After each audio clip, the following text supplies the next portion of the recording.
Oma ha jato de Yahoo, Oma him in arrest. Here's in the picture, full picture, and that boy, he may arrest, and that boy, he will take a help also, he will live. Unete kwetiche, unebari news. Mandiri lewo omu Biafra hana awulielu na jato de Yahoo, na egbuolie na jato de Yahoo, na ejidele jato de Yahoo, nwanyo bla gburian. Nwa kwara nya bla giderian. Alegidi ikuku laka, umu na masu kamju na ikuku, alegidi laka. Ikuku na ngwana onya. Ndị zuru filia na dat na ha ga-egbulu jato de Yahoo. Ha ga-epuso gbuo Chukwu Okadiam. Oma ha ga-egbuli Chukwu Okadiam, una amata na dat na ha ga-egbuteli jato de Yahoo. Oma ha ga-egideli Chukwu Okadiam n'aka mee arrest. Una amata na dat na ha ga-egideli jato de Yahoo n'aka mee arrest. Ndị Nigeria zuru bara n'ime akụ. Lere na ya dị mmadụ. Lere innocent soul. Ụmụ nwaanyị abụọ n'ụdị a. Ụmụ abụọ ọbịa gbagbuse. Lee okwu na ọnwụ ndị no gentle and the men ya ka ha gburu asị dị ha. Jato de Yahoo na ebe ọ nọ na treatment kemgbe ndị Nigeria terrorists bandit gbakọrọ aka with ndị politician wee nye ha poison before commanders of Biafra nye hụ poison mana ekele dịrị Chukwu. Biafrans a masị unu keleme Chukwu na one of the commanders n'ime ndị enye poison o nwetara onwe ọ rịkọvala. Otu onye ka ha kọmanda ka echere kọfụkwa otu ndị ọzọ sọmọfụ commanders ndị ọzọ ga-ejikwe gbakekwe. Very soon oge adịghị anya unu ga-anụ olu Jato de Yahoo n'okwu olu General Kutuso with the commanders ndị ọzọ.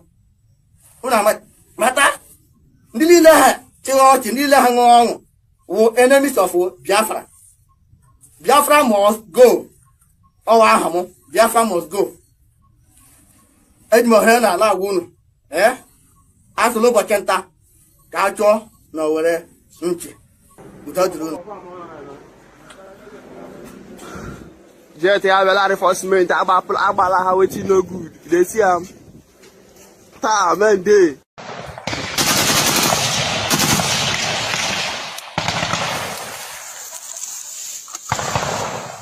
Launcher.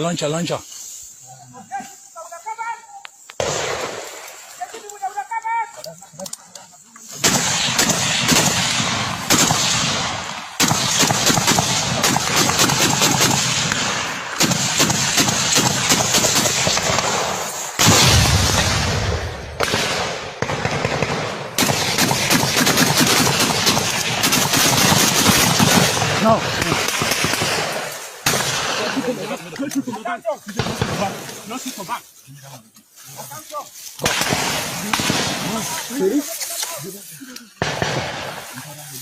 Go.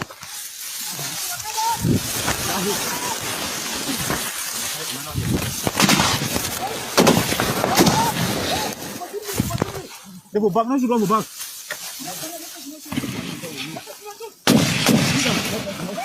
No shoot. Me go.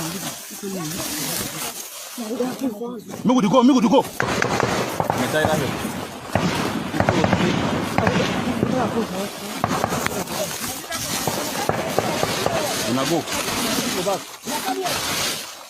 No shoot for back here. That people where they shoot for back, so no one see him again. We enter. Oh, I launch one time. Go, you go shoot the ass. You don't miss the ass. You go now with the ass. Go now direct with the ass. Enter. What happened? Move. Enter.